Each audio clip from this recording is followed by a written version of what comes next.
Hello. Hi రా నాన్న, నేను రా మీ హిస్టరీ రఫీ సార్ని. రెడ్డి రాజుల గురించి మనం వీడియో చేసుకుంటూ ఉన్నాం. కొన్ని వీడియోలు ప్రీవియస్లో చేసినాం, మరికొన్ని వీడియోలు ఇంకా ముందు ముందు మనం ఈరోజు నుంచి పోస్ట్ చేసుకోవడానికి ప్రయత్నం చేద్దాం. రెడ్లు రాజులయ్యారు. ఒక బ్రహ్మాండమైన విజయనగర సామ్రాజ్యానికి ముందు, ఒక బ్రహ్మాండమైన కాకతీయ సామ్రాజ్యం తరువాత ఏర్పడిన చిన్న చిన్న రాజ్యాలలో రెడ్డి రాజ్యం ఒకటి అని మనం ప్రీవియస్ వీడియోస్లో మీకు నేను చెప్పడం జరిగింది. మన పిల్లలు కూడా చాలామంది డౌట్లు కామెంట్ సెక్షన్లో పెడుతున్నారు. వీలైతే టైం ఉంటే ఆ డౌట్లు కూడా ఈరోజు నేను మీకు క్లియర్ చేయడానికి ప్రయత్నం చేస్తాను. ఇందులో భాగంగా రెడ్డి రాజుల విశేషాలు నేను ప్రీవియస్ వీడియోలో కొన్ని చెప్పుకున్నాను. ఈరోజు మరికొన్ని చెప్పుకోవడానికి ప్రయత్నం చేద్దాం. సాధారణంగా తెలంగాణ ఏపీ హిస్టరీలలోని శాతవాహనులను, కాకతీయులను మనం గమనిస్తే వాళ్ళు తమ రాజ్యాలను కొన్ని పేర్లతో విభజన చేసి పవర్ని డీసెంట్రలైజేషన్ చేసి పరిపాలన చేశారు. Look like a Satavahanas. They divided their kingdom known as Aharas. శాతవాహనులు తమ రాజ్యాన్ని ఆహారాలుగా విభజించారు. ఆహారం మీన్స్ స్టేట్, రాష్ట్రాలు. ఆ తదుపరి మనకి ఇది కాకతీయులు వచ్చేటప్పటికి మండలాలుగా, నాడులుగా విభజించారు. ఇప్పుడు రెడ్డి రాజుల వంతు వచ్చేటప్పటికి రెడ్డి రాజుల రాజ్యంలో రాష్ట్రంతో సమానమైన పరిపాలనా విభాగం ఏది అని అడిగారు అనుకోండి. రెడ్డి రాజుల పరిపాలనా కాలంలో రాష్ట్రంతో సమానమైన పరిపాలనా విభాగం ఏది అని అడిగారు అనుకోండి, సీమ అని పెట్టండి.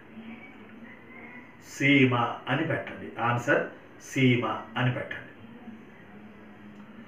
అంటే కొండ పడమటి సీమ, కోనసీమ, రాయలసీమ, ఇలా పేర్ల చివర సీమ అంటే రాష్ట్రాలతో సమానమైన పరిపాలనా విభాగం రెడ్డి రాజుల కాలంలో సీమలు. Reddy rajas divided their kingdom known as seemas. Seemas equal to now states, right? సీమలు నేడు రాష్ట్రాలుగా పిలువబడుతున్నాయి. ఎగ్జాంపుల్ ఏమడుగుతారంటే ప్రస్తుతం రాష్ట్రంతో పోల్చదగిన రెడ్డి రాజుల కాలం నాటి పరిపాలనా విభాగం ఏది అని అడిగినచో మనం అందరం సీమ అని, సీమలు అని ఆన్సర్ చేయాలి. రెడ్డి రాజులు యాక్చువల్లీ 1324 నుంచి 1424 ఏడి క్రీస్తు శకం, అంటే ఇంచుమించు ఇంకా అప్పటికి మన ఇండియాలోకి యూరోపియన్స్ రాలేదు.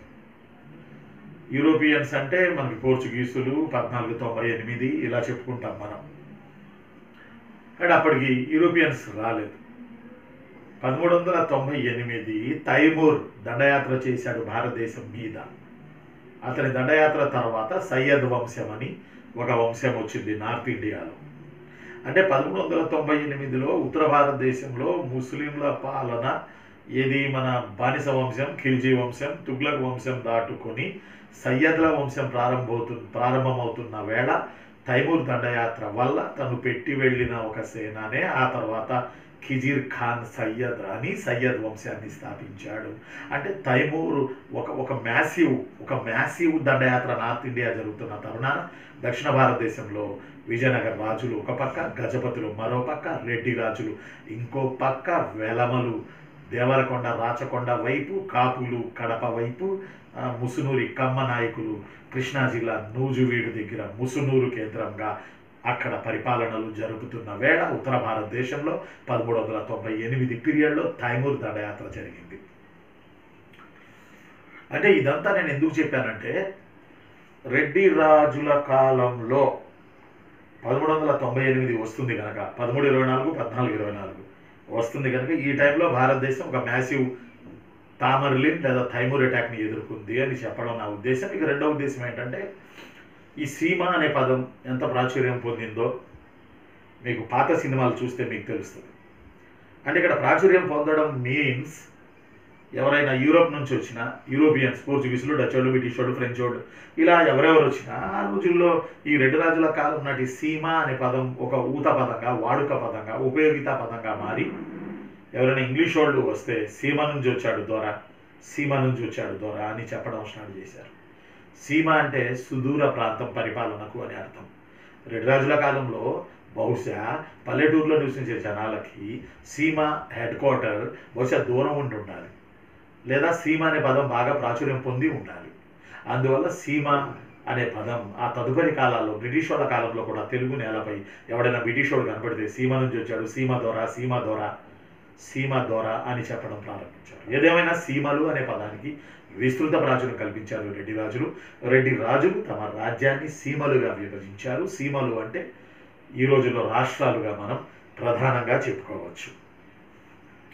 ఆ తదుపరి రెడ్డి రాజుల కాలంలో మరి జిల్లాలుగా పిలువబడినవి ఏవి అని అడిగితే నాయంకరాలు అని గుర్తుపెట్టుకోండి. నాయంకరాలు జిల్లాలుగా పిలువబడ్డాయి. సీమలుగా రెడ్డి రాజ్యం విభజించబడింది. అంటే రెడ్డి రాజ్యం అంటే కృష్ణా, గుంటూరు, ప్రకాశం, ఈస్ట్ గోదావరి, వెస్ట్ గోదావరి, ఇటు నెల్లూరు, ఈ బెల్ట్ అంతా రెడ్డి రాజ్యం నడిచింది 100 సంవత్సరాల పాటు, 1324, 1424 వరకు. కనుక అంతకుముందు కాకతీయుల పీరియడ్లో నాయంకరాలు ఉన్నాయి కనుక అది సపరేటు సిస్టమ్ కాకతీయ పీరియడ్లో. బట్ వీళ్ళు ఏం చేశారంటే పరిపాలనలోకి నాయంకర సిస్టమ్ని తెచ్చుకున్నారు. ఫలితంగా జిల్లాలుగా విభజన చేశారు. నాయంకరాలు వాటి యొక్క హెడ్ క్వార్టర్ని అమరం అని పిలిచారు. ఈ నాయంకరాలు అమరం కేంద్రంగా జిల్లాల స్థాయిలో పరిపాలన చేసేటి వాళ్ళు. తదుపరి గ్రామాలు. రెడ్డి రాజ్యం divided 3 parts: seemas, nayankaras and gramas. Gramas means villages, right? ఈ విలేజ్లలో రెడ్డి, కరణం, తలారి, అరికెలు, AREKA అరికెలు, తలారి, రెడ్డి, కరణం ఇలాంటి పేర్లతో పరిపాలకులు ఉండేవాళ్ళు. కరణం అగ్రికల్చర్, రెవెన్యూ పాలసీ చూసుకునేవాడు. రెడ్డి పరిపాలన చూసుకునేవాడు. తలారి గ్రామాల్లో లా అండ్ ఆర్డర్ కాపాడుతూ ఉండేవాడు. వీలైతే అప్పుడప్పుడు ఉరిశిక్షలు వేసేవాడు. తలారి అయితే రెడ్డి రాజుల కాలంలో బ్రాహ్మణులకి ఉరిశిక్షలు లేవు. వాళ్ళకి నానా రకాలుగా అవమానించేవాళ్ళు బ్రాహ్మిన్స్ని ఉరిశిక్షకు బదులుగా తప్పు చేసి ఉంటే. ఆ తర్వాత అరికెలు అనేవారు. కాకతీయుల కాలంలో కాపులు చేసిన పని రెడ్డి రాజుల పీరియడ్లో చేయడం జరిగింది. కాకతీయుల కాలంలో కాపులు రాత్రిపూట కాకతీయ రాజ్యాన్ని కాపాడడానికి కాగడాలు తీసుకుని రాజ్యరక్షణ చేసేవాళ్ళు. ఇదే రెడ్డి రాజులు వచ్చేటప్పటికి అరికెలు అనేవారు. ARIKAS అరికలు అనేవాళ్ళు రాత్రుల్లో పూట రాజ్యంలో కాపలా కాసేవాళ్ళు. పర్టికులర్లీ గ్రామాలు కలిస్తే నాయంకర కలిస్తే సీమలు. కాబట్టి రెడ్డి రాజుల పీరియడ్లో, right? Erranna, right? Erranna, right? After that Reddy రాజుల కాలంలో చెరువులు త్రవ్వించడం కానీ, చెరువుల ద్వారా నీళ్లను పొలాలకు తీసుకెళ్లే కాలువలు త్రవ్వించడం కానీ వ్యవసాయ రంగం మీద రెడ్డి రాజులు మంచిగా దృష్టి పెట్టారని మనం ఖచ్చితంగా చెప్పచ్చు. అందువల్ల ఇక్కడ పాయింట్ ఏంటంటే కాకతీయుల పీరియడ్ లాగానే నీళ్లను ఉపయోగించుకున్నందుకు గాను, నీటి సౌకర్యాలు అప్పటి ప్రభుత్వాలు కల్పించినందుకు గాను రైతులు ప్రభుత్వానికి పన్ను చెల్లించేవాళ్ళు. రెడ్డి రాజుల పీరియడ్లో కూడా దానిని దశబంధ ఇనాం పద్ధతి అంటారు. రెడ్డి రాజుల కాకతీయుల పీరియడ్లో కూడా ఇదే పదం నడిచింది. దశబంధ ఇనాం పద్ధతి అంటే ప్రభుత్వం కల్పించిన నీటి వస్తువులను ఉపయోగించుకున్నందుకు రైతు తను పండిన పంటలో 10వ వంతు ప్రభుత్వానికి చెల్లించాలి. దీనినే దశబంధ ఇనాం పద్ధతి అంటారు. ఇది కూడా ఒకటి ఇంపార్టెంట్, పర్టికులర్లీ రెడ్డి రాజుల కాలంలో, రైట్? ఆ తదుపరి మనకి రెడ్డి రాజుల కాలంలో ఇంకొక ఇంపార్టెంట్ విషయాన్ని ఇప్పుడు నేను మీకు చెప్పబోతున్నాను. ఆ ఇంపార్టెంట్ విషయం ఏంటంటే రెడ్డి రాజుల పీరియడ్లో ఇది జాగ్రత్తగా వినండి. అదేంటంటే రణము, కుడుపు యుద్ధ విధానం. ఇది కూడా ఒకటి రెడ్డి రాజుల్లో మనకు చాలా ఇంపార్టెంట్. రణము, కుడుపు యుద్ధ విధానం. ఇప్పటి వరకు మనం లైట్గా పరిపాలనా అంశాలు కొన్ని చెప్పుకున్నాం. ఆ తర్వాత దశబంధ ఇనాం పద్ధతి అంటే ఏంటో ఇప్పుడు మనం చెప్పుకున్నాం. ఇప్పుడు మనం రణము కుడుపు యుద్ధ విధానం గురించి చెప్పుకుందాం. ఇది సమకాలీన వెలమలలో, సమకాలీన కమ్మ కులస్తులలో, సమకాలీన రెడ్డి రాజులలో ఈ పద్ధతి బాగా ప్రాచుర్యం పొందింది. ఒక మాట చెప్పాలంటే భైరవుడు, శివుడు కాలభైరవ, కాలభైరవుడికి మద్యం కావాలి, మాంసం కావాలి కాలభైరవుడికి. అప్పుడు కాలభైరవుడు శాంతిస్తాడు అంటారు కాలభైరవ సిద్ధాంతాన్ని నమ్మిన వాళ్ళు. ఇందులో భాగంగా రెడ్డి రాజులు తరచుగా శత్రువుల మీద యుద్ధాలు చేయవలసి వచ్చింది కనుక వీళ్ళొక నూతన యుద్ధ విధానాన్ని ప్రారంభించారు. రెడ్డి రాజులు మరియు వెలమలు ఒక నూతన యుద్ధ విధానాన్ని వీళ్ళు అలవర్చుకున్నారు. ఈ నూతన యుద్ధ విధానమే రణము కుడుపు యుద్ధ విధానం. కొంచెం బాగా గుర్తుపెట్టుకోండి, రణము కుడుపు యుద్ధ విధానం. ఈ నూతన యుద్ధ విధానం ఇది రేచర్ల వెలమల నుంచి రెడ్డి రాజులకు వచ్చిందని కొంతమంది అంటారు, రెడ్డి రాజుల నుంచి వెలమలకు వెళ్ళిందని మరికొంతమంది అంటారు. సరే, ఏది ఏమైనా ఒక మధ్యయుగ ఆంధ్రుల చరిత్రలో, తెలంగాణ చరిత్రలో ఒక రకమైన భయానక యుద్ధ ప్రోత్సాహ విధానాన్ని రణము కుడుపు యుద్ధ విధానం అంటారు. కాకతీయుల పీరియడ్లో యుద్ధానికి వెళ్ళేటప్పుడు డ్యాన్స్ ఆఫ్ వారియర్స్ పేరుని ప్రేరణ కలిగిస్తూ, శివతాండవం చేస్తూ, ఢమరుకం మోగిస్తూ యుద్ధానికి సైనికుల్ని ప్రేరేపించే నాట్యాన్ని ప్రేరిణి అంటారని మనం కాకతీయాస్లో చెప్పుకున్నాం. మీరు విన్నారు, నోట్స్ రాశారు. ఇక్కడికి వచ్చేటప్పటికి యుద్ధాన్ని ప్రేరేపిస్తూ యుద్ధంలో గెలవాలని రెడ్డి రాజులు వెలమలు ప్రవేశపెట్టిన ఒక నూతన యుద్ధ విధానం ముందు ప్రోత్సహించే విధానాన్ని రణము కుడుపు KUDUPU రణము కుడుపు. రణం అంటే యుద్ధం, కుడుపు అంటే ఫుడ్. రణము కుడుపు అంటే ఫుడ్. రణము కుడుపు యుద్ధ విధానం అంటారు కెమెరామెన్ గారు.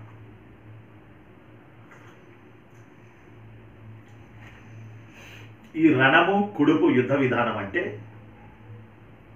రేపు పొద్దున్నే మనం యుద్ధానికి వెళ్తాం, వైరి పక్షంతో లేదా శత్రుపక్షంతో పోరాడతాం, వాళ్ళ మీద గెలవాలంటే ఆర్మీలో లేదా సైనికుల్లో ఒక ఉత్తేజాన్ని కలిగించాలి, ఒక ఎమోషన్లో తీసుకెళ్ళాలి, ఒక ట్రాన్స్లోకి తీసుకెళ్ళాలి సైన్యాన్ని. ఇలా సైన్యాన్ని ట్రాన్స్లోకి తీసుకెళ్ళాలంటే ఈ సైనికుల్లో ప్రధాన సైన్యాధిపతులు కొంతమంది సైన్యాన్ని తీసుకొని శత్రుపక్షాల గుడారాల మీద ముందు రోజు రాత్రి దాడి చేసి, అక్కడ కొంతమంది సైనికుల్ని పట్టుకొని వాళ్ళను తీసుకొచ్చి చంపి వాళ్ళని ముక్కలుగా నరికి, అంటే భయపడకండి, భయపడుతున్నారా ఏంది? భయపడకండి, కొద్దిగా ఓపిక పట్టండి, భయపడకండి. దీన్ని దృశ్యం ఊహించుకోకండి ప్లీజ్. దృశ్యం ఊహించుకుంటే భయపడతాం. వాళ్ళని ముక్కల కింద నరికి బియ్యంలో కలిపి అన్నం వండేవాళ్ళు, వంట చేసేవాళ్ళట బియ్యంలో కలిపి మనిషి మాంసాన్ని. ఆ తరువాత బ్రాహ్మణులను పిలిచి చెరువు సమీపానికి వెళ్ళి అందులో నుంచి ఇంత ఆ ఉడికిన రైస్ని మాంసాన్ని తీసి ఆకుల మీద వరుసగా పెట్టి బ్రాహ్మణుడి ద్వారా పిండాకుడు పెట్టించేవాళ్ళు అని మనకి అక్కడక్కడ పుస్తకాల్లో రాసి ఉంది. దయచేసి మనసుకు తీసుకోకండి, నన్ను క్షమించండి. ఇది లెసన్, ఉద్యోగాలు రావాలి మనకి.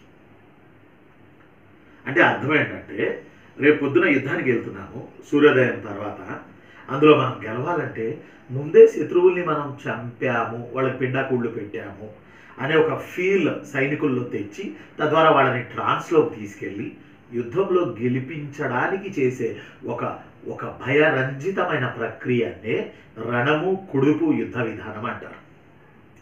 ఇదంతా మిమ్మల్ని మీకు అడగడరా చిన్ను, ఇదంతా మిమ్మల్ని అడగడరా. మిమ్మల్ని ఏమడుగుతాడంటే రెడ్డి రాజుల కాలం నాటి యుద్ధ విధానాన్ని ఏమని పిలుస్తారు, లేకపోతే రణము కుడుపు యుద్ధ విధానం ఎవరి కాలంలో ఉండింది, ఏ యుగాన ఉండింది అని అడుగుతారు. రైట్? దయచేసి ఎగ్జామినేషన్లో ఈ పాయింట్ ఒకటి గుర్తుపెట్టుకోండి. ఈరోజు మనం సీమల గురించి మాట్లాడినాం, నాయకర్ల గురించి మాట్లాడినాం, గ్రామ పరిపాలన గురించి మాట్లాడినాం, దశబంధ ఇనాం పద్ధతి గురించి మాట్లాడినాం, రణము కొడుకు యుద్ధ విధానం గురించి ఈరోజు మనం మాట్లాడినాం. ఆ తదుపరి ఇందాక మనం 10వ వంతు పన్ను చెల్లించాలి అని మాట్లాడినాం కదా. దీనినే కొంచెం మనం విస్తరణ చేసుకుంటే, ప్రధాన పంట వరి అయినప్పటికీ జొన్నలు రెడ్డి రాజ్యంలో బాగా తినేవాళ్ళు. జొన్న కూడు, జొన్న అంబలి, జొన్న రొట్టెలు బాగా తినేవాళ్ళు. జొన్న రొట్టెలను కుడిచి తిన్ అని అన్నాడు శ్రీనాథుడు తన చాటు ఊళ్ళలో. జొన్న కూడు కుడిచి తిన్ అంటే తిన్నాను అని. జొన్న తర్వాత సజ్జ, వరి ఉన్నప్పటికీ. వరి ధనవంతులు తినే పంట, తెల్లబియ్యం, సన్నబియ్యం ధనవంతులు తినే పంట అని ఆ రోజుల్లో ప్రాచుర్యంలో ఉండిందట. అంటే ఎక్కువ వరకు జొన్నలు, సజ్జలు ఇవి బాగా తినేవాళ్ళు రెడ్డి రాజ్యంలో. సరే, ఆ తదుపరి మనం గుర్తుపెట్టుకోవాల్సింది, రెడ్డి రాజుల కాలంలో వస్త్ర పరిశ్రమ. ఇదొకటి ఎగ్జామినేషన్ పాయింట్ ఆఫ్ వ్యూలో మనకు చాలా ఇంపార్టెంట్. రెడ్డి రాజుల కాలంలో వస్త్ర పరిశ్రమ మనకి చాలా ఇంపార్టెంట్. ఇందులో భాగంగా బాగా గుర్తుపెట్టుకోండి, ఎగ్జామినేషన్ పాయింట్ ఆఫ్ వ్యూలో పట్టు వస్త్రాలు మరియు మామూలు వస్త్రాలు, సిల్క్ వస్త్రాలు, మెరిసే వస్త్రాలు, అద్దకం చేయబడిన వస్త్రాలు, ఇవి ప్రధానంగా శ్రీలంకకు ఎగుమతి అయ్యేవి.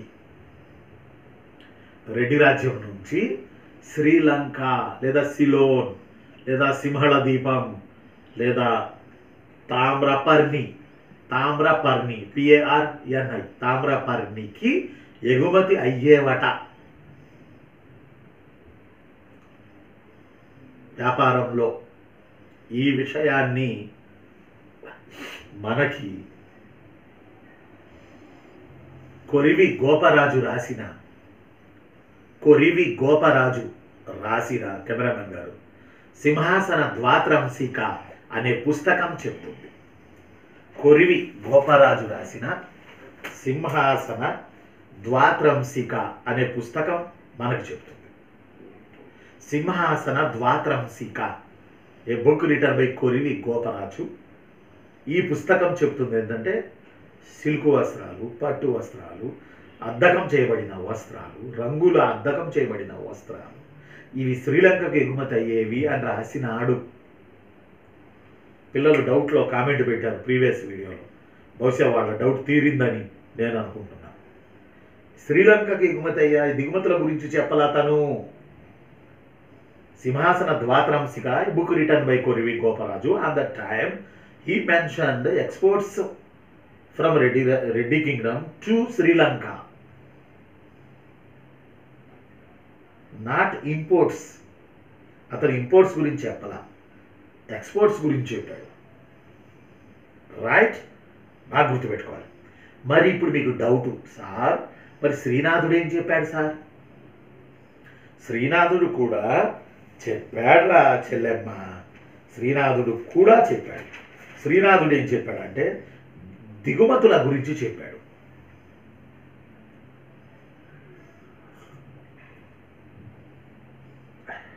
ఒక్క నిమిషం రా చిన్ను.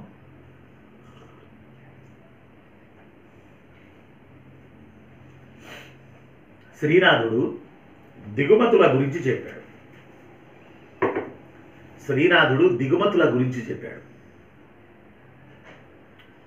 కొరివి గోపరాజు ఎగుమతుల గురించి చెప్పాడు.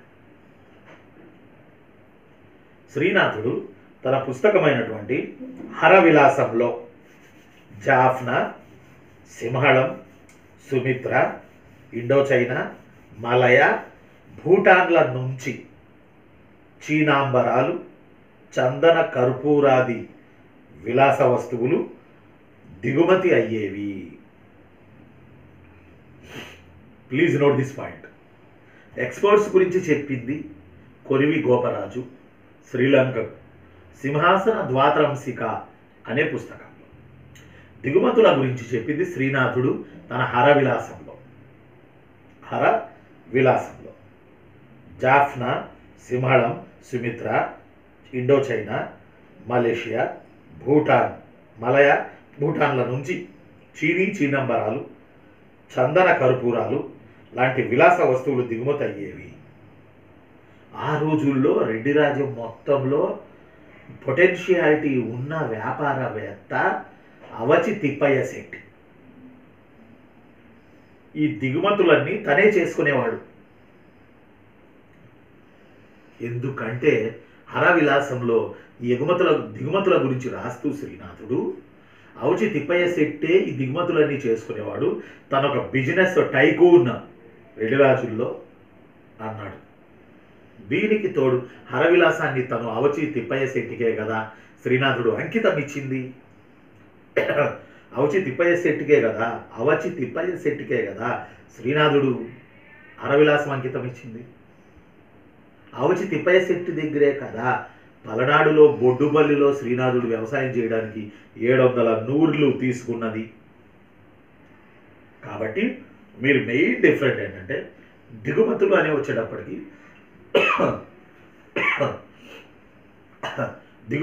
వచ్చేటప్పటికి శ్రీనాథుడు హరవిలాసం, ఎగుమతులని వచ్చేటప్పటికి సింహాసన ద్వాత్రంశిక కొరివి గోపరాజు అని మీరు గుర్తుపెట్టుకుంటే నేను చాలా చాలా సంతోషపడతాను. అంటే ఏత వాత ఇక్కడ కత్తి పాయింట్ ఏంటంటే రెండే sources mentioned foreign trade from Reddy Rajas. First source Simhasana Dvatrimshika Korivi Goparaju, second source Haravilasam Srinatha, written by Srinatha. ఇదొకటి బాగా గుర్తుపెట్టుకోండి. ఇంకొకటి కాగితం గురించి శ్రీనాథుడు చెప్పాడు. కాగితం కూడా ముస్లింల నుండి దిగుమతి అయ్యేది అన్నట్టుగా చెప్పుకొచ్చాడు. ప్రీవియస్ వీడియోలో నేను చెప్పింది దేశవాళీ కాగితం, శ్రీనాథుడు చెప్పింది బయట నుంచి వచ్చిన కాగితం. శ్రీనాథుడు చెప్పింది బయట నుంచి వచ్చే కాగితం, నేను చెప్పింది లోకల్ మేడ్ పేపర్.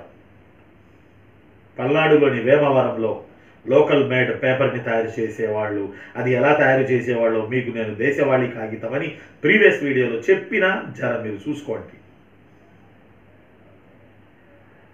కాగితం అని అంటే శ్రీనాథుడు ముస్లింల నుంచి వచ్చేది అని చెప్పాడు శ్రీనాథుడు, రైట్. ఆ తదుపరి ఇంకొక ఇంపార్టెంట్ పాయింట్, రెడ్డి రాజుల కాలంలో గ్రామీణ జాతరలు ఉత్సవాలు బ్రహ్మాండంగా జరిగాయి. మనందరికీ తెలుసు, ఒకప్పుడు గత్తర అంటే కలరా లాంటివి వచ్చినప్పుడు, సామూహిక కుష్ఠవ్యాధులు ఒకప్పుడు వచ్చినప్పుడు, అంటువ్యాధులు, కుష్ఠవ్యాధి కూడా వైరసే అనుకుంటా వచ్చినప్పుడు, గ్రామీణ దేవతలకి జాతరలు చేసి వాళ్ళకి బలులు ఇచ్చి వాళ్ళని సంతృప్తి పరిస్తే ఈ గత్తరలు లాంటివి పోతాయి అనేది అనాది కాలం నుంచి తెలుగు లోగిళ్లలో ఉన్నటువంటి ఆచారం, అది అమలు జరిగింది కూడా, రైట్. పోతురాజు అనే బ్రదర్ ఉంటాడని, 100 మంది అక్క చెల్లెళ్ళు తనకున్నారని, ఈ 100 మంది గ్రామాలను కాపలా కాస్తుంటారని, రాత్రిపూట గ్రామాలను కాపలా కాస్తుంటారని, పోలేరమ్మ, ఎల్లమ్మ, వడ్డాలమ్మ, ఈదులమ్మ, అలానే రేణుక ఎల్లమ్మ, వీళ్ళందరూ దుర్గమ్మ తల్లికి వివిధ రూపాలకు చెందిన శక్తి స్వరూపిణులు. మనం ఏదో కాదు లేదు అని అంటాం కానీ బట్ ఇవి నమ్మి తీరాలే. రాత్రుల పూట గ్రామాల బయట గ్రామ దేవతలకి చెందిన చిన్ని చిన్ని టెంపుల్స్ ఎక్కడ ఉంటాయి? ఊరు పొలిమేరల్లో ఉంటాయి. చిన్నప్పుడు ఊరు వెళ్ళేటప్పుడు అక్కడ మీరు ఒకసారి గమనించండి, మీ ఊళ్ళల్లో ఇప్పటికీ ఉన్నాయి కదా, ఊళ్ళకి వెళ్ళేటప్పుడు ఆ పోలేరమ్మ తల్లి దగ్గర ఎదురుగా దిగి అక్కడ చిన్న సెలయేరు వెళ్తుంటే కాళ్ళు చేతులు కడుక్కొని ఆ అమ్మకి ప్రదక్షిణాలు చేసి బొట్టు పెట్టుకుని, అమ్మ నన్ను క్షేమంగా నా పని పూర్తి చేయించుకుని తీసుకురా అమ్మ అని చెప్పి ఊరికి వెళ్ళడం, తిరిగి వచ్చేటప్పుడు మళ్ళీ పొలిమేరల్లో ఆ అమ్మకు దర్శనం చేసుకుని క్షేమంగా ఊళ్ళోకి రావడం, అది ఒక గ్రామీణ కల్చర్ రాచిను. It's a great culture in our Telugu lands. Not only Telugu but ఎక్కువగా సౌత్ ఇండియాలో ఈ సిస్టమ్, ఇలాంటి సిస్టంలు ఎప్పుడైతే మనం వదిలేసామో అప్పుడే మనకు సమస్యలు చుట్టుకున్నాయి. ఓ రకంగా చెప్పాలంటే రియల్ ఎస్టేట్ వ్యాపారాలని, అడవులు నరికేయడం, పొలాలు పూడి చేయడం, గ్రామ దేవతల విగ్రహాలు ఉంటే వాటిని పక్కన పెట్టడం. ఒక ఊరు అని అంటే ఒక చెరువు, ఒక శ్మశానం. ఊరు నుంచి బయటికి వెళ్ళేటప్పుడు చెరువు, చెరువు నుంచి శ్మశానం, శ్మశానం నుంచి గ్రామదేవత, గ్రామదేవత నుంచి బయట ప్రాంతానికి. బయట నుంచి వచ్చేవాళ్ళు కూడా గ్రామదేవతకు మొక్కుకోవడం, అక్కడ కాళ్ళు కడుక్కోవడం, మళ్ళీ శ్మశానం మీదుగా వచ్చి చెరువులో కాళ్ళు కడుక్కోవడం, శుభ్రంగా చేతులు కడుక్కోవడం, then after that panchayat office మీదుగా ఊళ్ళోకి రావడం. ఇది గ్రామం అంటే ఒక సెటప్. మన ప్రాచీన తెలుగు ప్రజలు, మన ప్రాచీన డిఎన్ఏలు ఏర్పాటు చేసినటువంటి సెటప్ అది.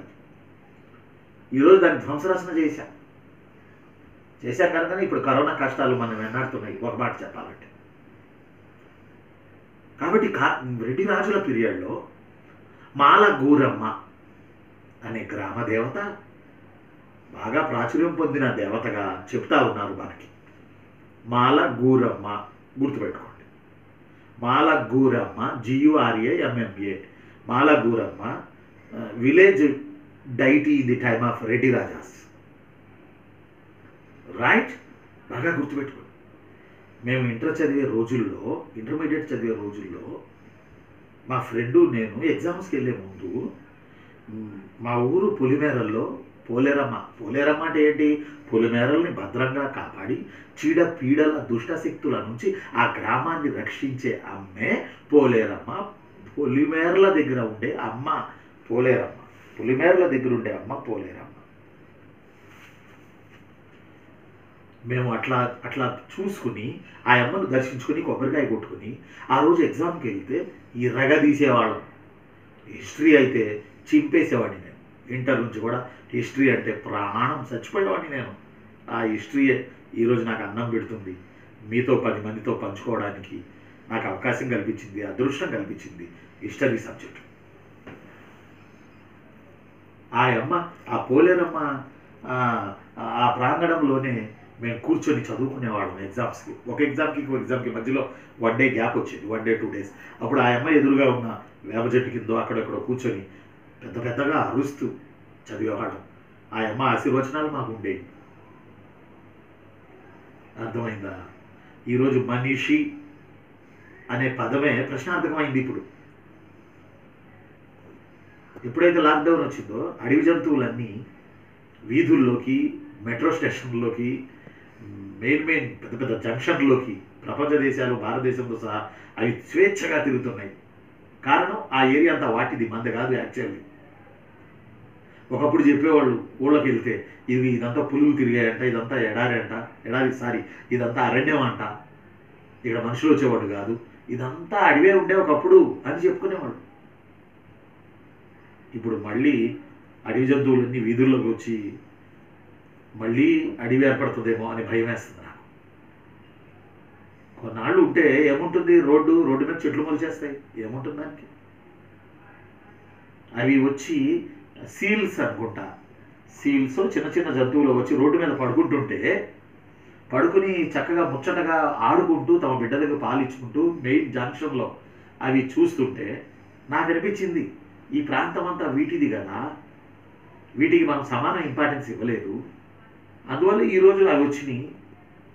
మన భూమి మళ్ళీ రీజనరేట్ అవుతుందేమో అని అనిపించింది నాకు. వాళ్ళు కదా ఉండాల్సింది, మనం కాదు. మన హద్దులు దాటి మనం వెళ్ళిపోయాము. స్వార్థం కోసం ఎక్కడికి పగలగొట్టేశాము, జంతువుల్ని తరిమేశాము. నేచురల్ బ్యాలెన్స్ తప్పిపోయింది అని నిన్న మొన్న వీడియోలు చూస్తుంటే నాకు అనిపించింది, అరే మనిషి ఏంటి ఇట్లా అయ్యాడు అని ఒక ఫీల్ నాలో వచ్చింది. నేను కూడా మనిషినే కదా. సరే, మళ్ళీ మనం రెడ్డి రాజుల్లోకి వెళ్దాం. రెడ్డి రాజుల్లో మాలగూరమ్మ గ్రామ దేవత, మీరు బాగా గుర్తుపెట్టుకోండి. ఇక ఆ తర్వాత మరి మీకు డౌట్ వస్తుంది, సార్ కాకతీయుల పీరియడ్లో కొనసాగినటువంటి వేశ్య సిస్టమ్ రెడ్డి రాజుల కాలంలో కూడా ఉందా, రెడ్డి రాజుల కాలంలో కూడా కొనసాగిందా అని మీరు నన్ను అడగవచ్చు. ఎస్, కొనసాగింది. మామూలుగా కొన్ని ఉత్సవాలప్పుడు, కొన్ని పండగలప్పుడు, కొన్ని జాతరలప్పుడు కొంత వేశ్య వ్యవస్థ ఉండిందని శ్రీనాథుడు తను రచించిన శివరాత్రి మహత్యంలో చెప్పినట్లు మనకి బలమైన ఆధారాలు ఉన్నాయి. శ్రీనాథుడు హరవిలాసంలో దిగుమతుల గురించి చెప్పాడు. దిగుమతులు, ఇంపోర్ట్స్ గురించి చెప్పాడు హరవిలాసంలో. శివరాత్రి మహత్యంలో శ్రీనాథుడు ప్రాస్టిట్యూట్ సిస్టమ్, వేశ్య వ్యవస్థ గురించి చెప్పాడు. ఇక అదే శ్రీనాథుడు రాసిన శృంగార నైషధం ఇక శృంగారంలో ముంచి తేల్చింది మనుషుల్ని. శృంగార నైషధం మొత్తం ఒక రకంగా చెప్పాలంటే శృంగారమే శ్రీనాథుడు రాసింది. సరే, ఏది ఏమైనా వేశ్య సిస్టమ్ ఒకటి. ఆ తర్వాత రెడ్డి రాజుల కాలంలో నాట్యాలు ఏంటి? భరతనాట్యం. ఆ తర్వాత కూడా ఇది బాగా ప్రాచుర్యం పొందింది. పేరిణి కంటిన్యూ అయింది. ఆ తదుపరి జక్కిణి, ఆ తదుపరి గోండ్లి, చిందు, గోండ్లి, చిందే బిందు కాదు, చిందు, గోండ్లి, జక్కిణి, పేరిణి, భరతనాట్యం.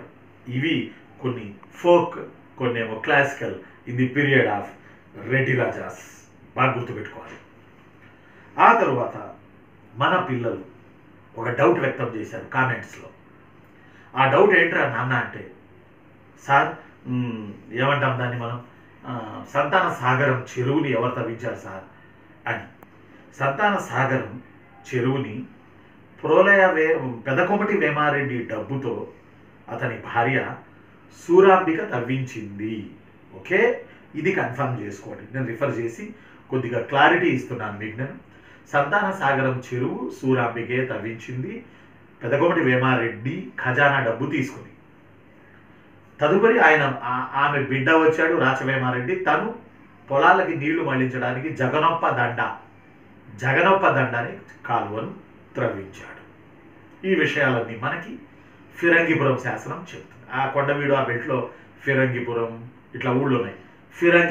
ఫిరంగిపురం శాసనం చెప్తుంది ఇది సంతాన సాగరం, జగనొప్ప దండ కాలువ గురించి. రైట్. అలానే రెడ్డి రాజుల పీరియడ్లో పెద్ద పెద్ద బావులు, పొలాల నీళ్లను గోతాముల ద్వారా తవ్వి బయటకు తీసుకుని నీటి చక్రాల ద్వారా పొలాలకు నీళ్లు పెట్టుకునేవాళ్ళు. In the period of in the period of Reddy Rajas. ఇందులో భాగంగా రెడ్డి రాజులు త్రవ్వించిన పెద్ద పెద్ద కాలువలు, పెద్ద పెద్ద బావులు అమలాపురం రాజోల్లో ఇప్పటికీ ఉన్నాయి. వాళ్ళు ఎందుకు బావులు తవ్వించారంటే పోక తోటలు, కొబ్బరి తోటలకి నీళ్ల సౌకర్యం కోసరం. పోక అంటే బహుశా ఒక్క అనుకుంటా, ఒక్కలు. పోక తోటలకు, కొబ్బరి తోటలకు ఈ బావుల ద్వారా నీళ్లు అందేవి. పెద్ద పెద్ద దిగుడు బావులు. ఇప్పటికీ రాజోల్లో, అమలాపురంలో ఇవి ఉన్నాయని చెప్తారు. ఈ వీడియో చూస్తున్న రాజోలు పిల్లలు, ఈ వీడియో చూస్తున్న అమలాపురం పిల్లలు కామెంట్లో పెట్టండి. ఒకవేళ మీ దగ్గర ఫొటోస్ ఉంటే ప్రత్యేకంగా బయటికి వెళ్ళి తీసుకురావాల్సిన అవసరం లేదు, ఆ పని చేయకండి. కరోనా ఉంది కదా. ఇంట్లో ఏమన్నా అలాంటివి మీ నెట్లో వాటిలో ఉంటే అవి కొన్ని ఫోటోలు నాకు పెడతారని నేను అనుకుంటున్నాను. రైట్. ఇవి రెడ్డి రాజుల విశేషాలు. ఈరోజు మరికొన్ని విశేషాలు మళ్ళీ మనం మరొక వీడియోలో చెప్పుకోవడానికి ప్రయత్నం చేద్దాం. నేను మీ హిస్టరీ రఫీ సార్ని. ఉండనా మరి? జాగ్రత్త. పొటెన్షియాలిటీ ఉన్న ఫుడ్ తినండి, పప్పు తినండి. ప్రోటీన్స్ కావాలంటున్నారు కదా, పప్పు తినండి. వ్యాధి నిరోధక శక్తిని పెంచుకోండి. కొంతమందికి సిగరెట్ అలవాటు ఉంది, ఆ సిగరెట్ అలవాటు మానండి. మీకే చెప్తున్నాను నేను. అది ఊపిరితిత్తులకు ఇబ్బంది ఉంటుంది.